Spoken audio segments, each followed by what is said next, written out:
나중에 이제 원리금 상환으로 넘어가는 방식을 선택하는 게 제가 볼 때는 좀 좋을 것 같고요.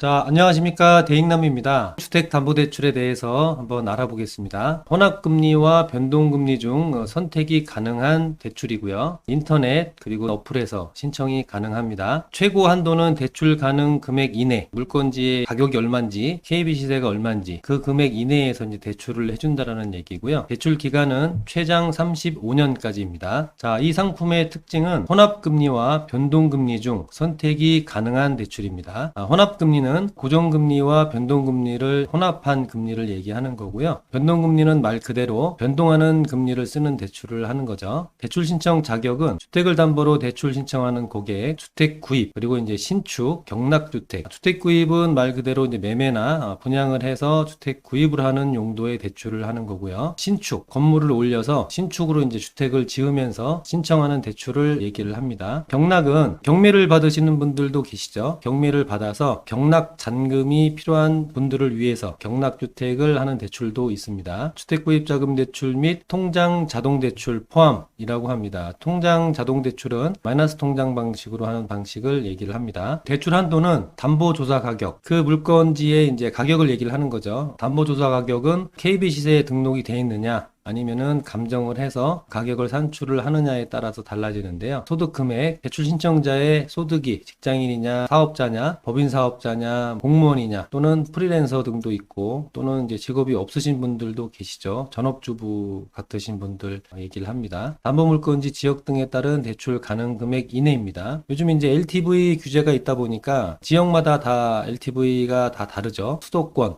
지방, 투기 과열지구, 투기 지역, 조정 대상 지역, 비규제 지역 등의 대출 한도를 얘기를 합니다. 자, 인터넷에 찾아보시면은 지역별 LTV 같은 것들을 찾아보실 수가 있을 거예요. 통장 자동대출, 마이너스 통장 방식의 대출은 최고 3억 원 이내입니다. 자, 대출 기간은 일시상환으로 했을 때, 일시상환이라는 거는 만기 일시상환을 얘기를 합니다. 원금을 갚지 않고 만기에 이제 일시에 대출 원금을 모두 상환을 하는 거죠. 통장 자동대출도 포함이고요. 1년에서 5년으로 보시면 되고요. 통장 자동대출, 마이너스 통장 방식은 1년씩 연장을 하는 방식입니다. 분할 상환도 있는데요. 우리가 이제 흔히 알고 있는 원금 균등 상환, 원리금 균등 상환, 고객 원금 지정, 요거는 이제 원금을 내가 이제 따로 지정을 해서 원금을 이제 납부를 하고 나머지 이제 금액은 일시 상환으로 이제 한다는 얘기고요. 할부금 고정이라는 상환 방식도 있습니다. 최저 1년 이상, 최장 35년 이내 이렇게 대출 기간을 정하시면 될 것 같고요. 보통 이제 고객 원금 지정이나 할부금 고정이라는 말은 아마 못 들어보셨을 거예요. 이런 방식도 있는데 아마 이제 이런 것들은 은행 가시면 아마 신청하시기가 어려울 수도 있어요. 이제 그런 부분들이라고 알고 계시면 될 것 같고요. 단 할부금 고정 분할 상환 방식은 최장 10년 이내입니다. 혼합 상환도 있습니다. 일시 상환하고 분할 상환, 보통 이런 거죠. 한 5년 정도 고정금리 후에 원리금 상환으로 넘어가는 거, 그런 거 얘기하는 거거든요. 요즘 이제 금리가 상승하는 시기다 보니까 초반에는 좀 안정적으로 고정금리를 선택을 해서 일정 기간 동안 이제 고정금리를 쓰고 나중에 이제 원리금 상환으로 넘어가는 방식을 선택하는 게 제가 볼 때는 좀 좋을 것 같고요. 자, 요거는 이제 최저 1년 이상, 최장 20년 이내입니다. 자, 위에 1번에서 3번에도 불구하고 최저 대출 기간은 금리 변동 주기 이상, 혼합금리 대출은 10년 이상으로 운영을 합니다.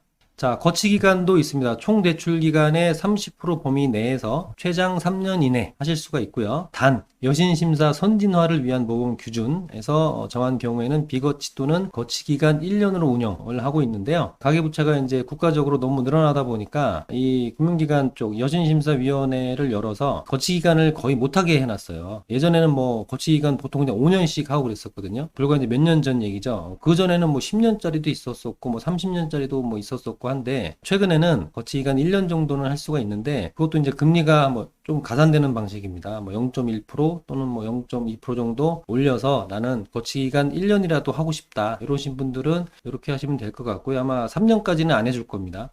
나는 전기간 고정금리로 쓰고 싶다. 이러신 분들은 주택금융공사의 보금자리론 있죠. 디딤돌 대출이나 이런 상품은 이제 공사에서 운영하는 거기 때문에 전기간 고정금리입니다. 그 상품을 이용하시면 될 것 같아요.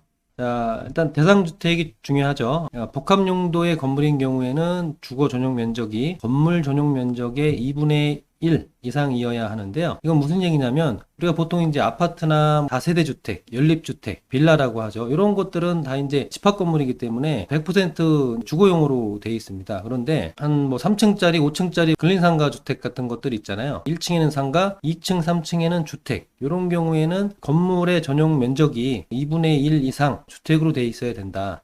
건축물 대장을 띄워보면은 거기에 이제 몇 퍼센트가 주거용으로 돼 있는지 상가용으로 돼 있는지 그런 것들이 나오거든요. 그런 거를 얘기를 하는 겁니다. 가장 중요한 금리를 한번 볼까요? 변동금리부터 한번 보겠습니다. 변동금리 기준은 기준금리 같은 경우는 금융채 5년, 신규 코픽스 6개월, 12개월, 신자네 코픽스 6개월, 12개월짜리를 쓰는데 여기 표에서 보시면 아시겠지만 최근 금리가 상당히 좀 많이 올랐습니다. 그래서 여기 보시면 최고금리가 5.1%예요. 은행 대출인데. 은행 대출인데 5.1%면은 뭐 엄청나게 높은 거죠. 이금융권 금리도 이거보다 낮은 상품들도 있는데 금리가 최근 가파르게 상승을 했고요. 앞으로도 금리가 쭉 오른다라고 하는데 대출 지금 준비하고 계시는 분들은 금리 동향을 추이를 좀 지켜봐야 될 것 같고요. 자, 그 다음에 여기서 이제 선택할 것은 제가 볼 때는 이쪽 최저금리 쪽을 보면 되니까 최저금리가 가장 낮은 거를 이용하는 게 낫죠. 신자네 코픽스 12개월짜리를 했을 때 최저금리가 2.98이라는 얘기인데요.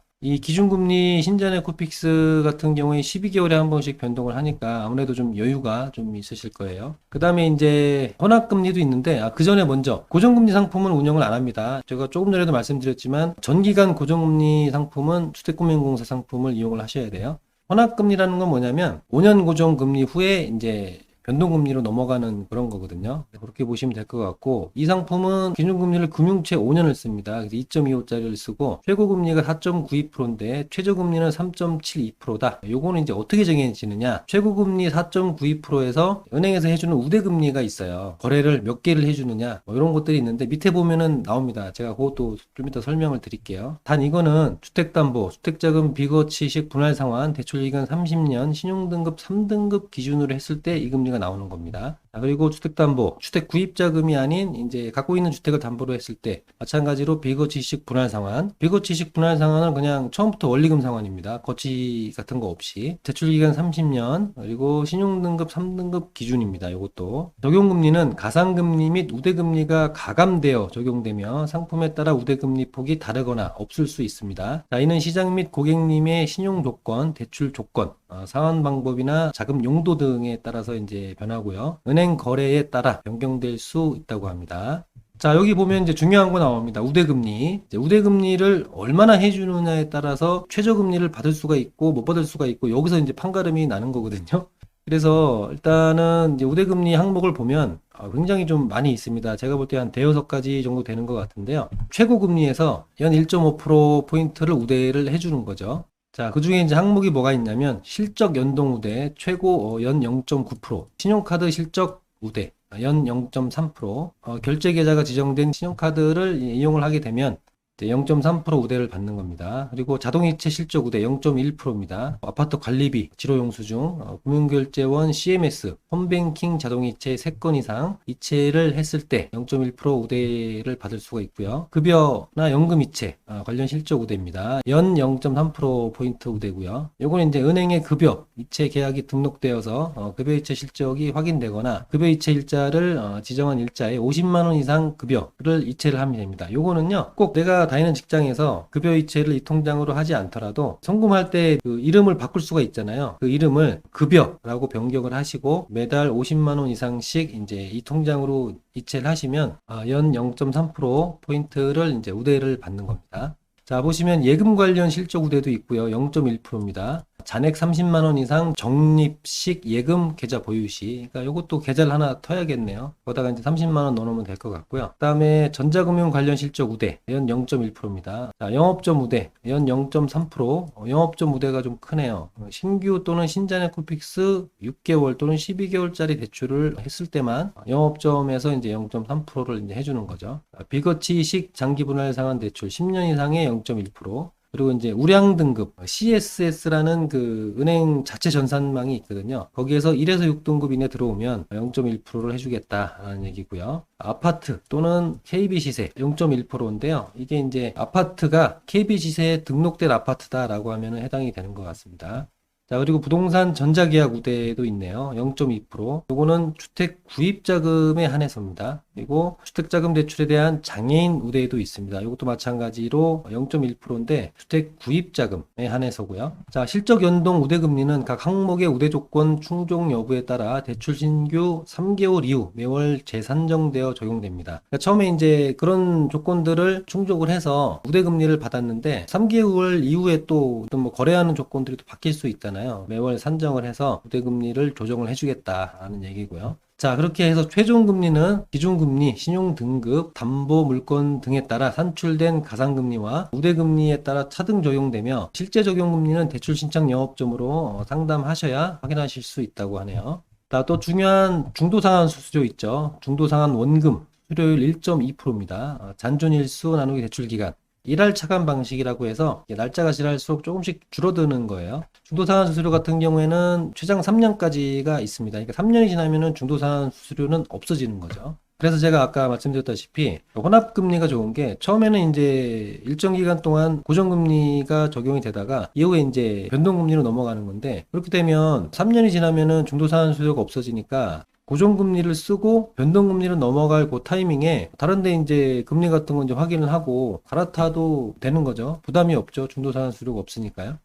단, 금리 변동 주기 또는 고정금리 기간이 3년 이상이거나 금리 변동 주기와 대출 기간 기한 연장의 경우 연장 기간이 동일한 경우 수수료율은 1.4%로 적용됩니다. 자, 이제 연체이자도 있는데요. 뭐 연체를 하실 분들은 없으시니까 연체이자에 대해서는 뭐 자세하게 볼 필요는 없을 것 같고요. 그래도 최고 연체 이자율은 연 15%다라고 보시면 될 것 같습니다. 자, 그 다음에 금리 인하 요구권 이제 대상인데요. 금리 인하 요구권이라는 건 이제 내가 대출을 하고 난 뒤에 나의 뭐 연봉이 상승하거나 또는 뭐 직급이 올라가거나 또는 내 신용도가 상승을 하거나 하게 되면은 그 대출받은 해당 은행에 금리를 좀 내려달라. 내가 대출할 당시에는 신용도나 이런 연봉이 좀 작았었는데 지금은 많이 좋아졌다. 금리를 좀 내려달라라고 하는 그런 요구입니다. 그래서 해당 이제 영업점이나 이제 해당 은행에 신청을 하실 수가 있고요. 요거는 뭐 꼭 전화를 하지 않더라도 인터넷이나 또는 어플로 이제 신청을 할 수가 있습니다. 자, 또 이제 대출 계약 철회권이라는 게 생겼죠. 그래서 내가 이제 어떤 뭐